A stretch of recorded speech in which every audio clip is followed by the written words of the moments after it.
cantique à la gloire de l'Éternel, le Dieu vivant et vrai, le Dieu tout-puissant qui nous aime et qui connaît notre nom. C'est un Dieu qui pense à nous et il ne fait pas que penser. C'est un Dieu qui l'a prouvé son amour. Et il a prouvé, vous le savez, il a envoyé son Fils Jésus pour nous racheter de nos douleurs, de nos peines, de nos afflictions, de nos tristesses. Gloire soit rendue à Dieu pour Jésus. Merci Seigneur. Que le nom de l'Éternel soit béni ce soir pour la parole de Dieu. Et nous devons, voilà, je ne sais pas trop comment prêcher, comment faire. C'est pas une méthode, vous savez, la prédication. Hein. C'est pas une méthode, c'est pas... Oh, il y a bien des maîtres de la prédication. Merci Seigneur pour les maîtres de la prédication.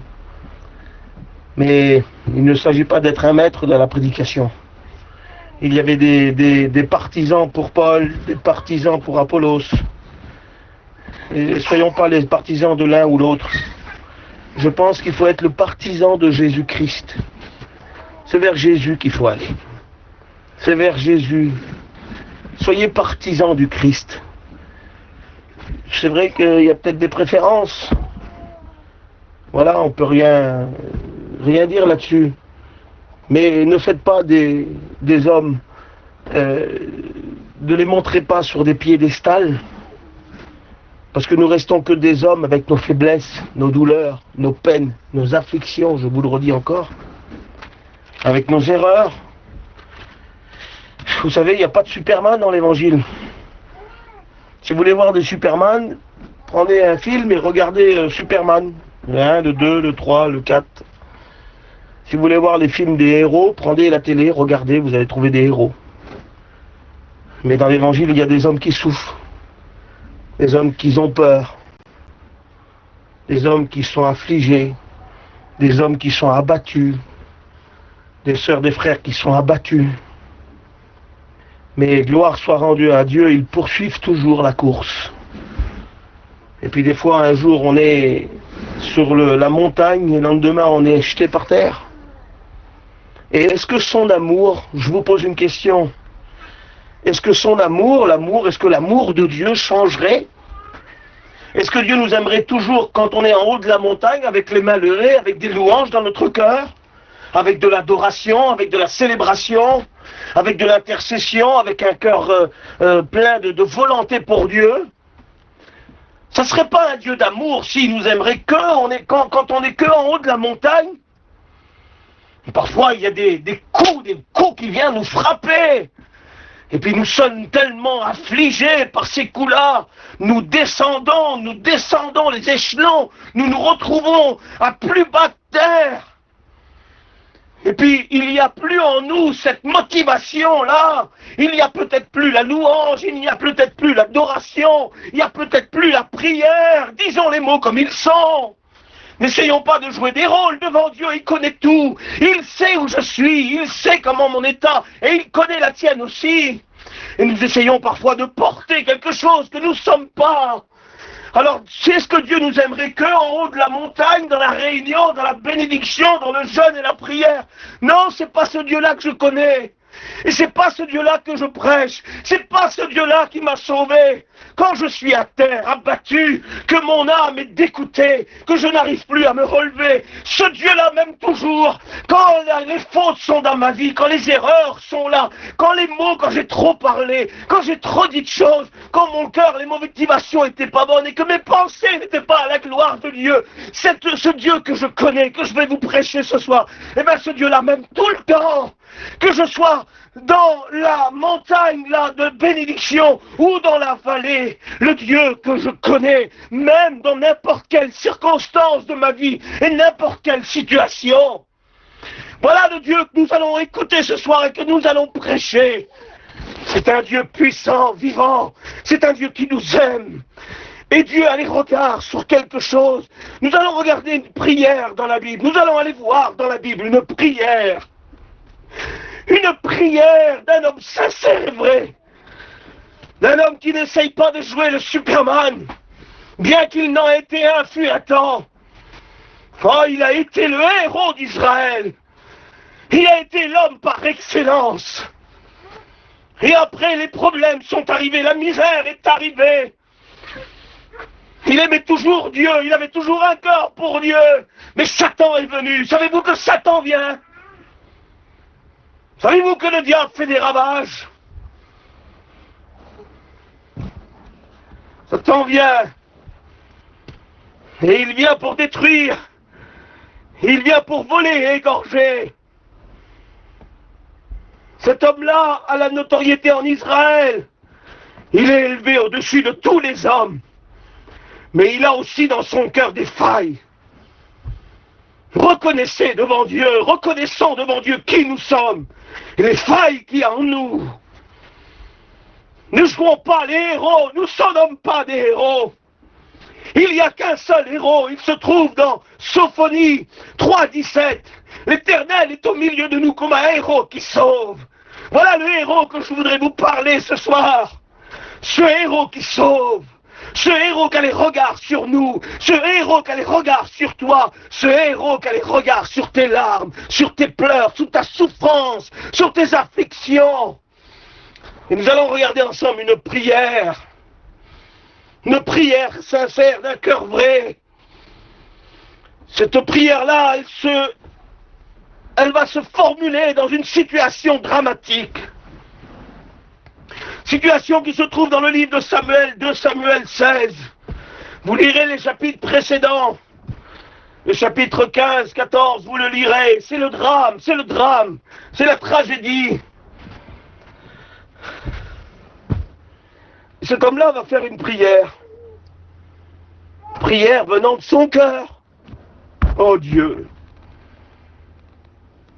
je ne formule pas que des mots, Seigneur, devant toi. Je ne me tiens pas au coin des rues pour me faire voir devant les hommes. Mais si j'ai à prier, c'est devant Dieu. Oh Éternel, c'est devant toi que je me tiens. C'est devant toi que je suis.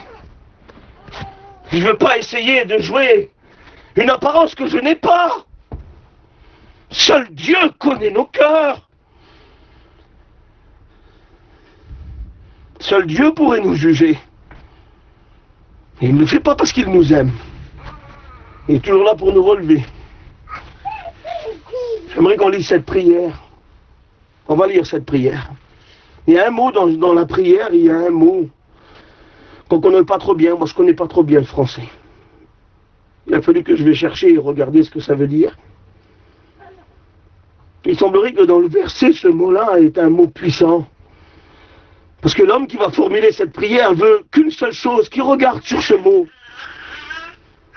Vous savez, demander à Dieu qu'il regarde l'état de notre cœur, ce qu'on est en train de vivre, ce qui est en train de se passer. Ne demandez pas à Dieu qu'il regarde nos campings, on n'a rien à faire d'un camping, Dieu. D'une voiture, une belle auto, si tu l'as, mais c'est bien tout ça.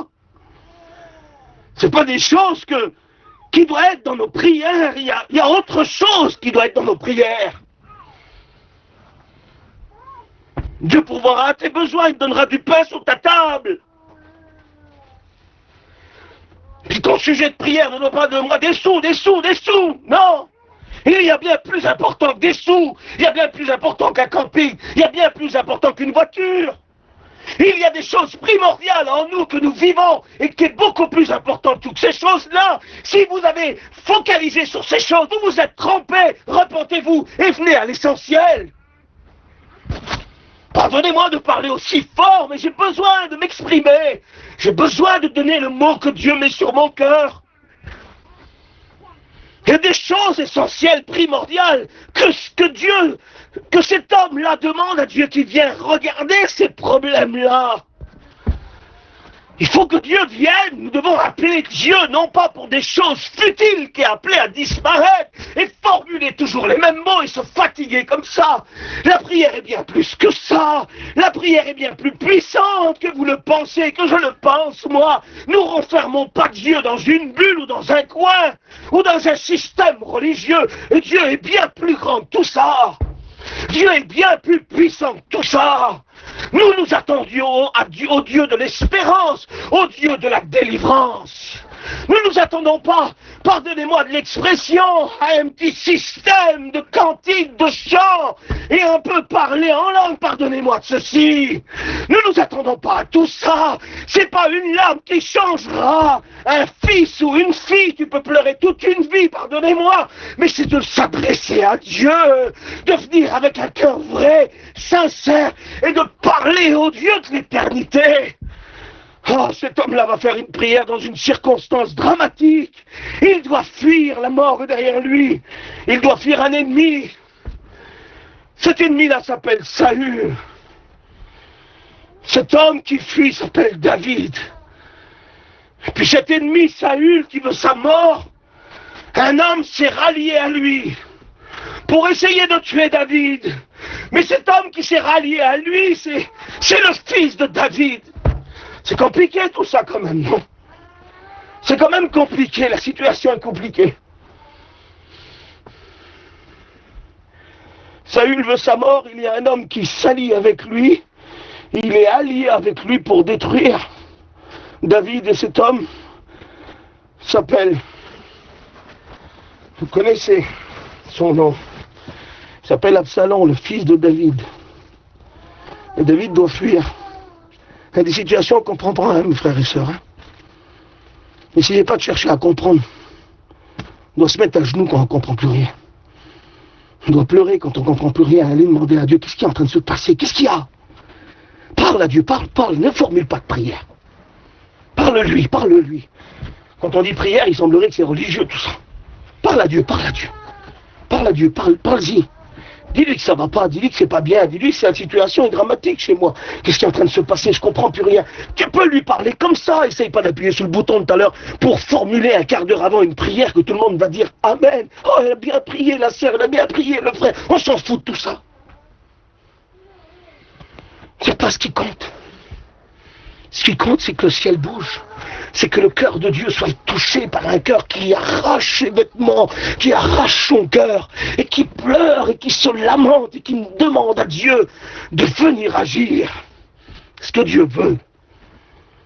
Dieu n'en a rien à faire des beaux parleurs, des beaux prieurs et des beaux prêcheurs, pardonnez-moi. Ce que Dieu veut, c'est un homme vrai. J'ai péché, j'ai menti, j'ai triché. Mais je t'aime toujours, Seigneur, mais je l'ai fait. Mais je t'aime toujours. On va pas jouer le héros. Voilà, on va lire la prière, hein? On va la lire. Lisez la prière avec moi, s'il vous plaît. Dans sa prière, il y a un mot. Il y a un mot qui est... Je sais pas, c'est... Il semblerait que dans ce mot-là, il y a plein d'interrogations. Et des fois, on est rempli d'interrogations parce que ce qui nous arrive, les situations, nous ne les comprenons pas. Nous ne savons pas pourquoi ça s'est arrivé, ça. Pourquoi il y a eu l'accident? Pourquoi il y a eu la maladie? Pourquoi il est parti? Pourquoi il s'est passé ça? Pourquoi je suis bloqué pendant des mois et des mois dans la souffrance et la douleur? Alors peut-être que l'Éternel ne comprend pas ma situation, et peut-être que l'Éternel ne m'écoute pas. Voilà, peut-être que les prières que nous formulons à Dieu, nous parlons à un Dieu qui n'existe pas alors. Voilà nos sentiments quand tu souffres, c'est vrai ça. Quand tu es dans le tourment, dans la douleur, dans la tristesse, dans le désespoir, dans l'abattement, dans le chagrin, dans le deuil, dans les peines, dans les mauvais coups.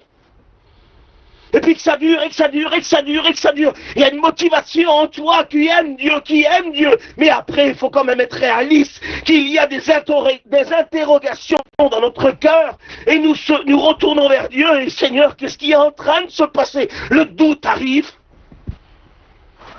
Et puis David va faire une prière dans une circonstance dramatique.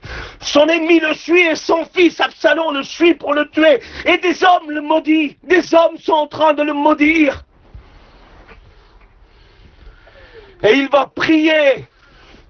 Lisez cette prière. Elle se trouve dans le livre de Samuel, chapitre 16, et le verset 12. Et voilà comment la prière commence. Il va dire peut-être, sans ces plein d'interrogations, plein de questions, plein de choses que nous ne comprenons pas. Mais il sait vers qui s'adresser. Et il sait peut-être que dans ce peut-être, il y a une attente de l'Éternel, il y a un travail de Dieu, il y a une perfection, un déracinement, un abattement. Des choses doivent être peut-être ôtées du cœur de David. Et il sait que Dieu tarde, il sait que ça n'arrive pas, il sait que la mort est derrière lui. Alors il formule cette prière en disant peut-être. Et il dit peut-être l'Éternel. Regardez ce qu'il va dire. Peut-être l'Éternel. Ce verset me poursuit depuis quelques jours. Et je voudrais faire cette prière ce soir. Et je l'attribue à moi. J'attribue ma prière ce soir. Attribue cette prière à toi. N'essaye pas de jouer le héros.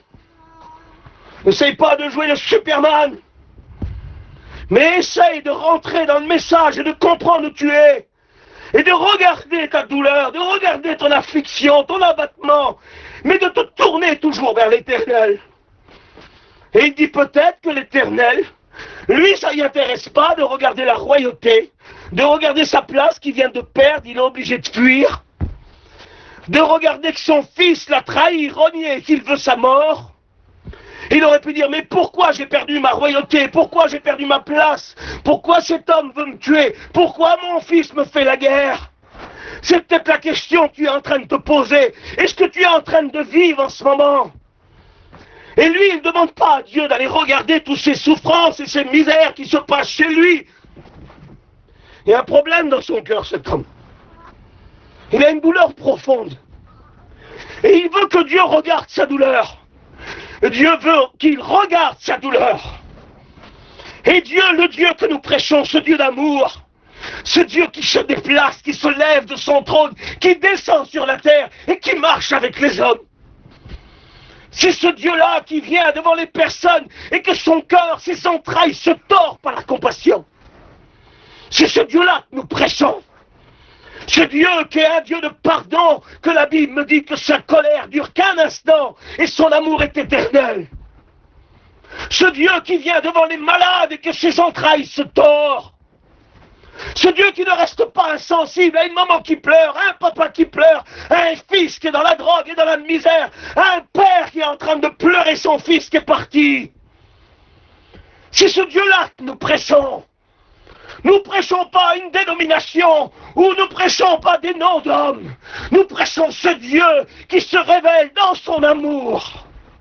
Oui, dans son véritable amour, il se révèle. Et voilà ce qu'il va dire. Seigneur, viens regarder quelque chose, il va lui dire comme ça dans le verset. Et viens, je veux que tu regardes quelque chose. Tu peux lui dire ce soir. Et ce que David veut qu'il regarde, c'est son affliction. Il dit, Éternel, peut-être que tu regarderas mon affliction et que tu me feras du bien. Il s'en fout peut-être qu'il a perdu sa place. Pardonnez-moi de parler comme ça, un peu des mots vulgaires, mais c'est les mots comme ça. Il s'en fout qu'il a perdu sa place, qu'il a perdu sa royauté, qu'il a perdu sa dignité, qu'il a perdu que les gens qui l'acclamaient. Il a fallu qu'il se sauve. Non, lui, ce qui lui intéresse, c'est que l'Éternel vienne regarder son affliction. Et le mot affliction veut dire tourment, détresse. Regardez les mots forts. Ce que Dieu a besoin de regarder ce soir chez nous. Ce que tu es en train de vivre. Tu écoutes Zélo depuis des mois, tu n'as même pas réussi à appuyer sur le bouton pour prier, parce que tu vis un tourment, parce que tu vis une tristesse, parce que tu vis un désespoir, parce que tu vis un abattement, parce que tu vis un chagrin profond, parce que tu es renfermé dans ton deuil, tu es renfermé dans ta détresse, dans ta peine, tu as pris un coup, un mauvais coup. Et ce mauvais coup là, abattement, affliction, c'est un mauvais revers, un mauvais coup qui est arrivé et qui a produit en toi toutes ces choses. Et l'Éternel te demande ce soir, comme David l'a demandé à Dieu, et comme toi tout à l'heure tu le demanderas à Dieu, même si tu n'as pas la force à appuyer sur ce bouton, la prédication va te chercher, et Dieu va te trouver ce soir. Dieu vient, et Dieu arrive, il arrive dans ton tourment, dans ta peine, dans ta tristesse, dans ton deuil. Tu as du remords, tu regrettes des choses. Tu regrettes des choses. Tu vas demander à Dieu qu'il vienne regarder ton remords pour t'en sortir. Parce que le diable est en train de te dire, tu n'aurais même pas dû faire ça, tu n'aurais pas dû agir comme ça. Et maintenant, il est trop tard. Non, il n'est jamais trop tard. Parce que la Bible nous dit dans le dernier livre de l'Ancien Testament, Dieu a pris soin de placer un verset. Il dit qu'il ramènera le cœur des pères à leurs fils et le cœur des fils à leurs pères. Parce que Dieu connaît qu'il y a des douleurs, il y a des remords et le diable vient ronger les choses. Il ronge et il ronge. Non, non, non, Dieu ramènera le cœur de ton fils à toi et toi à ton fils. Et je te demande, ce soir, Dieu te demande, tu vas lui dire, Seigneur, viens regarder mon remords, viens regarder ma douleur, viens regarder ma maladie que je porte depuis des mois. Peut-être que c'est pas toi qui es malade, peut-être que c'est ton fils, ta fille, quelqu'un que tu aimes, mais tu voudrais porter toi-même cette maladie tellement que tu les aimes. Mais malheureusement, c'est comme ça. Et Dieu est en train de te dire, viens regarder. Tu vas dire à Dieu, viens regarder ma maladie, viens regarder mon deuil, viens regarder mon combat qui est interminable et que je souffre tellement. Viens regarder mes échecs, on n'est pas des héros, on a plein d'échecs en nous. Et vous savez ce qu'il va dire ?